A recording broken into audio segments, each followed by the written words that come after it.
After David had finished talking with Saul, Jonathan became one in spirit with David, and he loved him as himself.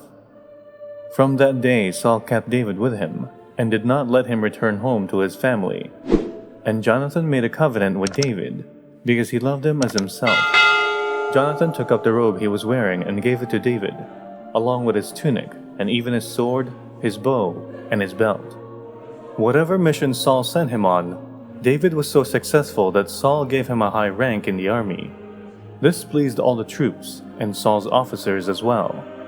When the men were returning home after David had killed the Philistine, the women came out from all the towns of Israel to meet King Saul, with singing and dancing, with joyful songs and with timbrels and lyres. As they danced, they sang, "Saul has slain his thousands, and David his tens of thousands." Saul was very angry. This refrain displeased him greatly. "They have credited David with tens of thousands," he thought, "but me with only thousands. What more can he get but the kingdom?" And from that time on, Saul kept a close eye on David. The next day, an evil spirit from God came forcefully upon Saul. He was prophesying in his house while David was playing the lyre, as he usually did. Saul had a spear in his hand, and he hurled it, saying to himself, "I'll pin David to the wall." But David eluded him twice. Saul was afraid of David, because the Lord was with David, but had departed from Saul. So he sent David away from him, and gave him command over 1,000 men. And David led the troops in their campaigns. In everything he did, he had great success, because the Lord was with him. When Saul saw how successful he was afraid of him. But all Israel and Judah loved David, because he led them in their campaigns. Saul said to David, "Here is my older daughter Merab. I will give her to you in marriage. Only serve me bravely and fight the battles of the Lord."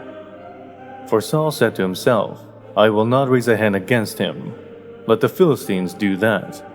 But David said to Saul, "Who am I, and what is my family or my clan in Israel, that I should become the king's son-in-law?"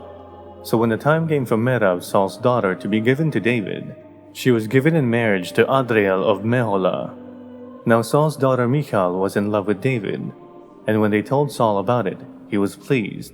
"I will give her to him," he thought, "so that she may be a snare to him, and so that the hand of the Philistines may be against him." So Saul said to David, "Now you have a second opportunity to become my son-in-law." Then Saul ordered his attendants, "Speak to David privately and say, 'Look, the king likes you and his attendants all love you. Now become his son-in-law.'"